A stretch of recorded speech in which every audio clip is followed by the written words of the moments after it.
ఆకాశవాణి ప్రాంతీయ వార్తలు చదువుతున్నది డివి సత్యనారాయణ. ముఖ్యాంశాలు: ఆధునిక సాంకేతికతకు చిరునామాగా అమరావతిని తీర్చిదిద్దుతామని ముఖ్యమంత్రి నారా చంద్రబాబు నాయుడు పేర్కొన్నారు.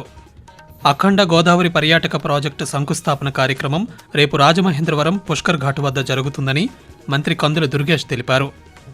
భారత వ్యోమగామి సుభాంశు శుక్లా రోదసీలోకి పయనమయ్యారు. సంవిధాన్ హత్యా దివాస్ని ఈరోజు దేశవ్యాప్తంగా జరుపుకుంటున్నాం. రానున్న 24 గంటల్లో వాయువ్య బంగాళాఖాతంలో అల్పపీడనం ఏర్పడే అవకాశం ఉందని వాతావరణ కేంద్రం వెల్లడించింది. వార్తల వివరాలు: దేశ పురోగతిలో ఇన్ఫర్మేషన్ టెక్నాలజీ, ఐటీ కీలక పాత్ర పోషిస్తోందని ముఖ్యమంత్రి నారా చంద్రబాబు నాయుడు పేర్కొన్నారు. విజయవాడలో ఈరోజు జరిగిన FICCI జాతీయ కార్యవర్గ సమావేశంలో ఆయన ముఖ్య అతిథిగా పాల్గొన్నారు.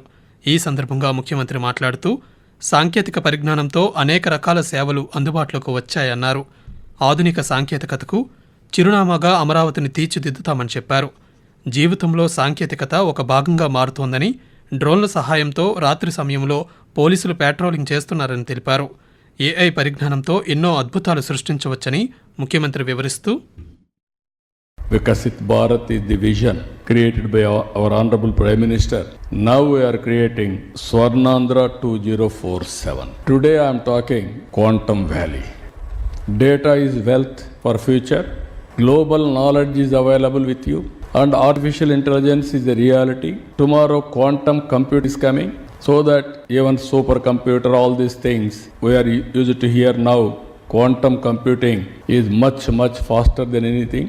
Today what I am conceiving, by 2047, Andhra Pradesh will be number 1 state.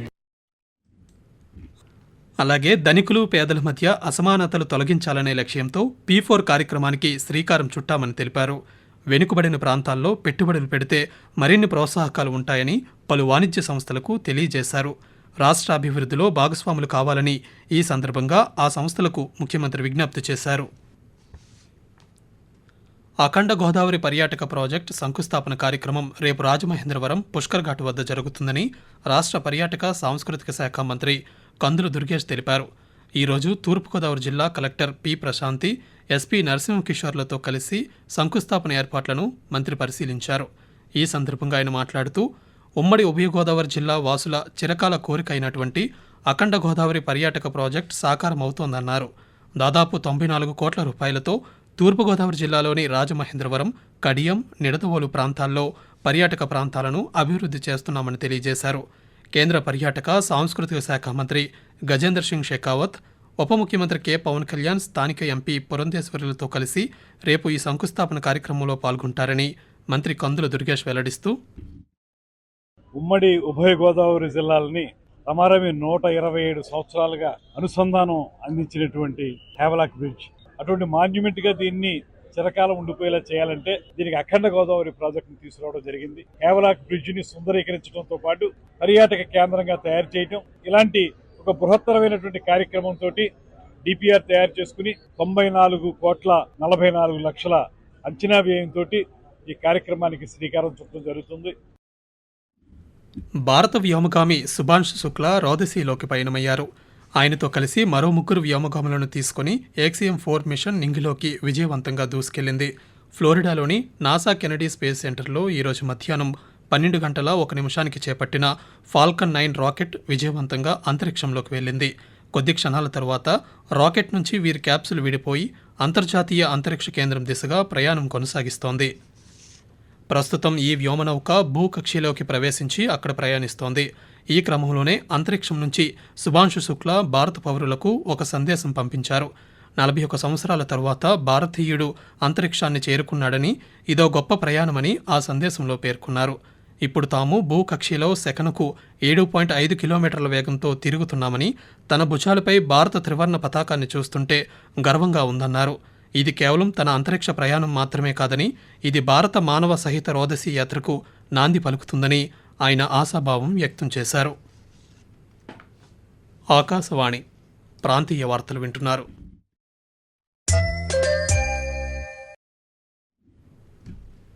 1975 June 25న దేశంలో అత్యవసర పరిస్థితిని విధించిన అప్పటి పరిస్థితులను గుర్తు చేసుకుంటూ ఈరోజు సంవిధాన్ హత్యా దివాస్ని జరుపుకుంటున్నాం.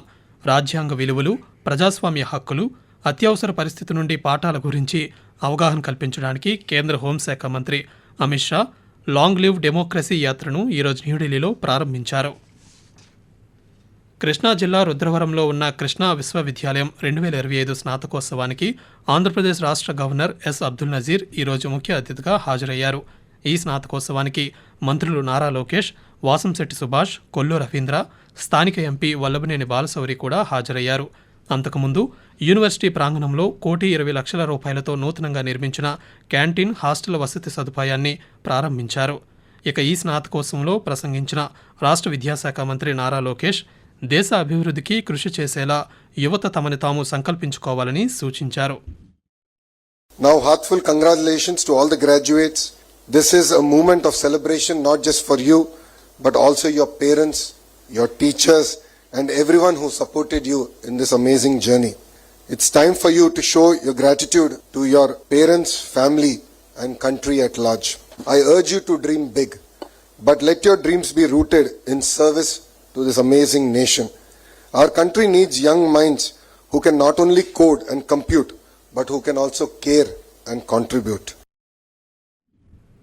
గుంటూరు జిల్లా తాడేపల్లిలోని వైఎస్ఆర్ కాంగ్రెస్ పార్టీ కేంద్ర కార్యాలయంలో ఈరోజు ఆ పార్టీ విస్తృత స్థాయి సమావేశాన్ని నిర్వహించారు.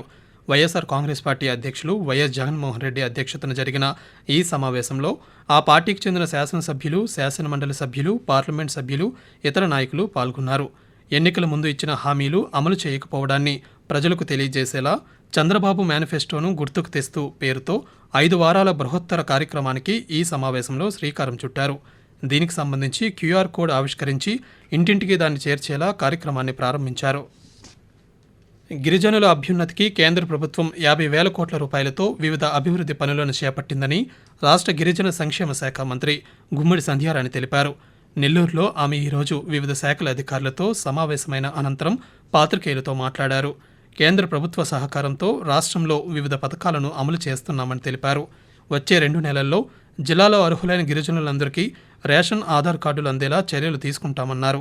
శ్రీ పొట్టి శ్రీరాములు నెల్లూరు జిల్లాలో అదనంగా 20 వన్ ధన్ వికాస్ కేంద్రాలను ఏర్పాటు చేశామని మంత్రి తెలియజేస్తూ, గౌరవ ముఖ్యమంత్రి వర్యులు ఎస్టీ ఏరియాలకి అధికంగా నిధులు కూడా కేటాయించారు. దాదాపు మన రాష్ట్రంలో 1,300 కోట్ల రూపాయలని శాంక్షన్ చేసి గత సంవత్సరం చాలా వరకు స్కూల్స్ కానీ, రోడ్లు కానీ చాలా అభివృద్ధి సంక్షేమ కార్యక్రమాలు చేశాం. కనీసం ఒక రేషన్ కార్డు, ఆధార్ కార్డు కూడా పొందని వాళ్ళు దాదాపు ఒక 25-30% ఉన్నారు.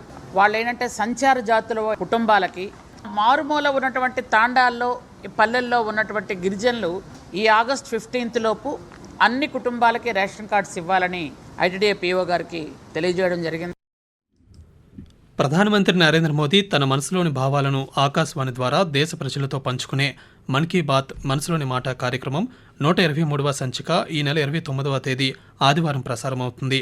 మన్ కీ బాత్ కార్యక్రమానికి ప్రజలు తమ సూచనలు, సలహాలు అందించాలని ప్రధానమంత్రి కోరారు.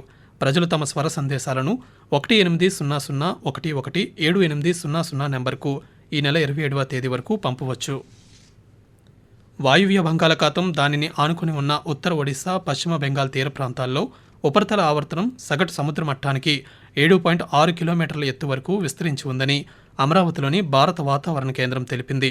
దీని ప్రభావంతో రానున్న 24 గంటల్లో బంగాళాఖాతంలో అల్పపీడనం ఏర్పడే అవకాశం ఉందని పేర్కొంది. ఇక రానున్న 3 రోజులు ఉత్తర కోస్తాంధ్రలో తేలికపాటి నుండి ఓ మోస్తరు వర్షాలు అనేక చోట్ల కురిసే అవకాశం ఉందని వెల్లడించింది. ఈదురుగాలులు గంటకు 50 నుండి 60 కిలోమీటర్ల వేగంతో వీచే అవకాశం ఉందని వాతావరణ శాఖ హెచ్చరించింది. ప్రాంతీయ వార్తలు ముగించే ముందు ముఖ్యాంశాలు మరోసారి. ఆధునిక సాంకేతికతకు చిరునామాగా అమరావతిని తీర్చిదిద్దుతున్నామని ముఖ్యమంత్రి నారా చంద్రబాబు నాయుడు పేర్కొన్నారు. అఖండ గోదావరి పర్యాటక ప్రాజెక్టు శంకుస్థాపన కార్యక్రమం రేపు రాజమహేంద్రవరం పుష్కర్ ఘాట్ వద్ద జరుగుతుందని మంత్రి కందుల దుర్గేష్ తెలిపారు. భారత వ్యోమగామి సుభాంశు శుక్లా రోదసీలోకి పయనమయ్యారు.